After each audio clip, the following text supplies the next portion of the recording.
बारामूला क्षेत्र में रहने वाली यशोदा का इकलौता बेटा था वनराज, जिसकी शादी लीलावती की बेटी गीतिका से तय हो जाती है। कुछ ही दिनों के अंतराल के बाद विवाह का शुभ मुहूर्त दस्तक देता है। माँ, जाने ये माँ कहाँ लापता है। माँ! वनराज की आवाज सुनकर पड़ोस में रहने वाली मोहिनी कहती है, लला, हम कुछ मदद कराएं का? हाँ काकी, जरा मेरा सेहरा बांध दीजिए। मोहिनी झट से भीतर आकर कहती है, दूल्हे के सर पर सेहरा सजाने का काम तो दूल्हे की अम्मा का होता है।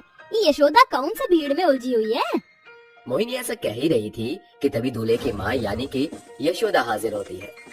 अरे यशोदा, क्यों मोहिनी हो गई ना मेरे रूप की कायल? अरे यशोदा, ये क्या लीपापोती कर लिया है तूने? अब तो ये लटके झटके कम कर दे। सास बनने जा रही है। 55 की उम्र में ये बचपन वाले शौक तुझे शोभा नहीं देते। चुप कर। तो जैसी बौड़ा औरत को क्या पता, आज मेरे बेटे की शादी है तो मेरा चमकना धमकना तो बनता है। देखना आज मेरा ये रूप बहू को भी पीछे न छोड़ दे तो कहना। थोड़ी देर के बाद बारात दुल्हन के घर पर दस्तक देती है, जहाँ मंडप में बैठी दुल्हन गीतिका की माँ लीलावती कहती है, अरे गीतिका, ये चमकता सितारा तेरी होने वाली सास ही है ना? हाँ माँ, ऐसा लग रहा है सर से पाँव तक चूने की पुताई करके आ गई। देख तो जरा, एकदम तेरे जैसा गाढ़ा मेकअप किया है। तेरी निकलची सास तेरे ही रूप का स्वांग रचा कर आई है। हाँ माँ, आप एकदम सही कह रही हैं। शादी का कार्यक्रम समाप्त होने के साथ गीतिका मायके से ससुराल विदा हो जाती है। कुछ घंटों के बाद बहू, इस कलश को अपने शुभ कदमों से अंदर बिखेर कर गृह प्रवेश कर। गीतिका भीतर आकर जैसे ही अपनी सास के पाँव छूने को झुकती है, तभी यशोदा कहती है, अरे अरे, ठहर जा बहू, अभी तो मैं जवान हूँ। तू मेरे पाँव छूकर क्यों मुझे बूढ़े की श्रेणी में खड़ा करना चाहती है? इस मेकअप के अवतार में मैं तेरी छोटी बहन के जैसी लग रही हूँ। यशोदा की ये बात सुनकर सभी औरतें ठाके मारकर हंस पड़ती हैं। सवेरे गीतिका तड़के भोर उठकर कामकाज निपटा कर सजी धजी रसोई घर के कामों में लगी होती है। तभी यशोदा की नजर एकाएक उसी पर जा रुकती है और फिर, अरे ये बहू ने कौन सा मेकअप लगाया है जिससे इसके चेहरे पर इतनी चमक दमक छाई हुई है? पता लगाना पड़ेगा कि बहू की इस चांद से रूप का राज क्या है। यशोदा के मन में अपनी बहू जैसी दिखने की बुरी चाह समा जाती है, जिसे पूरा करने की होड़ में वो पहुंच जाती है अपनी बहुरानी के कमरे में। और फिर, अरे वाह, ये तो वही मशहूर नायका प्रोडक्ट है जो आजकल बड़ी सुर्खियों में छाया है। यशोदा मेकअप को अंजाम देकर हॉल में आकर मजे से बैठ जाती है। तभी गीतिका कहती है, माँ जी, चाय। ये अचानक से सासू माँ का मुरझाया बासी चेहरा तरोताजा कैसा लग रहा है? लगता है लाडो रानी ने मेरा मेकअप लगाया है। बहू तो कुछ बड़बड़ा रही है क्या?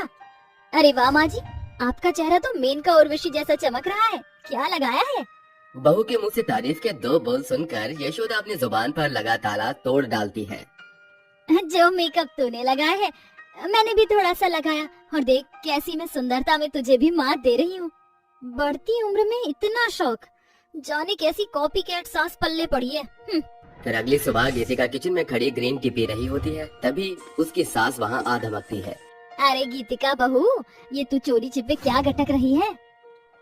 माँ जी, ये लिप्टन ग्रीन टी है जो बॉडी में फैट नहीं जमने देता। ऐसा क्या? फिर तो बहू इसे पीने की तुझसे ज्यादा जरूरत मुझको है, ला दे। यशोदा अपनी बहू के हाथ से कप छीनकर जैसे ही उसकी एक चुस्की जुबान के भीतर लेती है, वो बिगड़ा सा मुंह बनाकर थूक कर कहती है, जी रे बहू, ये कैसी बकबकी सी चाय है? राम राम, एकदम नीम के घूंट जैसा स्वाद है इसका। माँ जी, किसने कहा था आपको मेरी कॉपी करने को? जब देखो तो मेरी नकल करती रहती है। क्यों बहू रानी, मैं क्या तुझको नकलची बंदरिया दिखती हूँ? तू कोई ऐश्वर्या राय या कटरीना कैफ नहीं है जो मैं तेरी देखा देखी करूंगी। आई बड़ी। यशोदा बात टालकर वहाँ से बच निकलती है, मगर यशोदा रानी बहू को कॉपी करने से कहाँ बाज आने वाली थी। एक बार की बात है। क्यों बहू रानी, इतना सच धज कर कहाँ चल दी सवारी? माँ जी, मैं किटी पार्टी में जा रही हूँ। कटी पार्टी? अरे ये क्या झोल है? कटी पार्टी नहीं माँ जी, किटी पार्टी, जहाँ औरतें गेम खेलती है, बड़ा मजा आता है। तब तो मैं भी चलूंगी बहू इस काटा पीटी के खेल में। माँ जी, इस उम्र में आपको भजन कीर्तन करना चाहिए। किटी पार्टी गोटियां खेलने जितना आसान नहीं है। बहू तो मुझे चैलेंज कर रही है। अब तो मैं चलूंगी भी और खेलूंगी भी। दोनों सास बहू का जोड़ा चल पड़ता है गीतिका की सहेली श्वेता के घर। श्वेता, ये मेरी सास है। अच्छा, वही ना जो तेरी कॉपी करती रहती है? हाँ यार, एक छोटी बड़ी चीज में बहू की कॉपी करना तो कोई इनसे सीखे। नाक पे दम कर दिया यार इन्होंने। तो चिंता मत कर, आज तेरी इस ओल्ड लेडी सासू माँ को मिलकर ऐसा मजा चखाएंगे कि कॉपी करने का भूत उतर जाएगा। यशोदा कोना पकड़कर बैठ जाती है और शुरू होती है किटी पार्टी, जिसमें लगातार यशोदा को हार नसीब होती है। क्या हुआ आंटी जी, आप तो लगातार अपनी बहू से मात खाती जा रही हैं। दरअसल मैं नहीं चाहती कि मेरी बहू औरों के सामने मुझसे हार जाए, इसलिए मैंने अपने हाथ ढीले कर दिए। ओए गीतिका, तेरी ये सास कॉपी करने में माहिर होने के साथ साथ बातों से भी काफी चट्ट है। असल मायने में मेरा डिब्बा तो गुल हो ही चुका है। अगर मुझे जरा भी खबर होती कि इस पत्तों के खेल में मेरी बहू के हाथ इक्का लगेगा और मुझे जोकर नसीब होगा, तो मैं इस खेल में शुमार होती ही नहीं। यशोदा को इस बात का मलाल तो था कि उसे अपनी बहू की ये कॉपी में मुंह की खानी पड़ी थी, मगर इतने में भी वो कहाँ रुकने वाली थी। तकरीबन महीने भर के बाद गीतिका के जन्म दिवस का अवसर आता है, जिसके खातिर वो खास ड्रेस सिलवाती है। ये देख नकलची यशोदा हूबहू ड्रेस बनवा लेती है और कहती है, सांझ हो गई, आज तो चारों ओर मेरे ही जलवे होंगे। यशोदा बहू के हूबहू रंग आकार का कपड़ा लटकाए मेकअप में डूबी ऊंची हील पहने लड़खड़ाती हुई पार्टी में आती है, जहां मौजूद सभी औरतें उसे देख भौचक्की रह जाती हैं। अरे अरे, ये क्या, दोनों सास बहू एक ही रंग में दिख रही हैं। माँ जी ये क्या, आपने तो हूबहू मुझ जैसा गाउन पहना है। क्यों बहू, अब रहा है ये ग्राउंड मुझ पर? माफ करना आंटी, उसे ग्राउंड नहीं गाउन कहते हैं। ना तो आप नूतन लग रही है ना रेखा। जाने क्यों मुझे तुम सभी के भीतर से जलने की बू आ रही है। यशोदा ये कहकर नाचने लगती है। तभी उसकी हाई हील का बैलेंस बिगड़ने के चलते वो जमीन पर रायते की तरह फैल जाती है और एक चर्र की आवाज आती है।